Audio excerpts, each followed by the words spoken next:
పేదల సొంతింటి కల నెరవేర్చడమే కూటమి ప్రభుత్వం లక్ష్యమని ఎమ్మెల్యే జగదీశ్వరి పార్వతీపురం మన్యం జిల్లా గుమ్మలక్ష్మీపురం మండలం గిరిశిఖర గ్రామమైన అప్పటిలో ప్రధానమంత్రి ఆవాస్ యోజన గ్రామీణ పథకం ద్వారా నిర్మించిన ఇంటిని ప్రభుత్వ విప్ మరియు కురుపం ఎమ్మెల్యే తోయక జగదీశ్వరి ప్రారంభించారు। ఈ సందర్భంగా ఎమ్మెల్యే మాట్లాడుతూ పేదల సొంతింటి కల సాకారమవుతున్న చారిత్రాత్మక రోజు ఈ రోజు అని అన్నారు।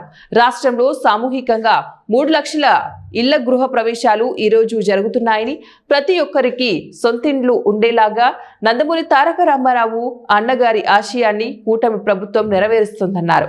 ముఖ్యమంత్రి చంద్రబాబు నాయుడు దూరదృష్టి వల్ల కేవలం 16 నెలల్లోనే 3 లక్షల ఇళ్లు పూర్తి చేసి పేదలకు తాళాలు అందిస్తున్నామని, ఎన్ని ఆర్థిక ఇబ్బందులు ఉన్నా ఇళ్ల నిర్మాణంలో జాప్యం లేకుండా 3 లక్షల ఇళ్లను పూర్తి చేసి సామూహిక గృహ ప్రవేశాలకు ప్రభుత్వం నేడు శ్రీకారం చుట్టిందని అన్నారు।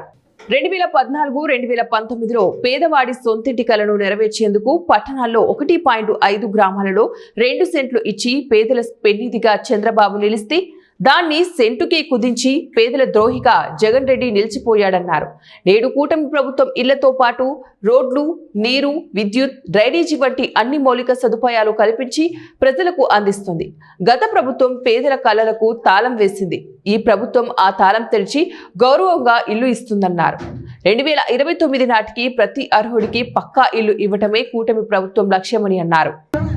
అలాగే మన ప్రధానమంత్రి గారు నరేంద్ర మోదీ గారు వీరి సారథ్యంలో ప్రతి పేదవాడికి సొంత ఇంటి కల నెరవేరబోతుంది। ఎందుకు అంటే మరి ఈరోజు చూసుకుంటే ప్రతి పేదవాడు ఏ విధంగా ఉండాలనే దానిపైన మరి 16 నెలలకి వాళ్లకు తాళం ఇచ్చే పరిస్థితి కనిపించింది। అంటే వాళ్ళు ఇల్లు కట్టుకుంటే వాళ్ళ చేతికే తాళం ఇచ్చే పరిస్థితి కనిపిస్తుంది। మరి ఇప్పుడే చూసాం మండంగి లక్ష్మణరావు గారు, ఆయన ఎంత బాగా ఇల్లు కట్టుకున్నారంటే సిటీలో కూడా చూడలేనంత స్థాయిలో ఆయన ఇల్లుంది। మరి కాబట్టి ఆయనకి ప్రభుత్వం ఇచ్చే అమౌంట్ 50,000 ఇచ్చాం, ఇంకా కొంత పెండింగ్ ఉంది, అది కూడా ఇస్తాం। అలాగే ఆయన కూడా సొంత డబ్బులు ఖర్చు పెట్టుకుని చాలా చక్కగా కట్టుకున్నారు। అది ఎందుకంటే ఈ రోజు చూస్తే ప్రతి పేదవాడు కూడా పురిళ్ళలో రేకుల్లో ఉండడమే కాదు, పేదవాడు కూడా స్లాబుల్లో ఉండాలనే ధ్యేయంతో అన్న ఎన్టీ రామారావు గారు కళ నెరవేరింది। ఈ రోజు చూసుకుంటే అన్న ఎన్టీ రామారావు గారు కూడు గూడు గుడ్డ అనే నినాదంతో ముందుకు వెళ్లారు।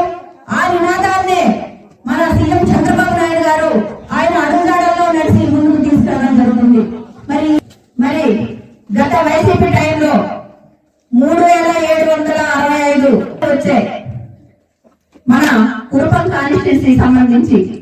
అలాగే వాళ్ళు పూర్తి చేసిన వెళ్ళి అంటే 1,729 మాత్రమే।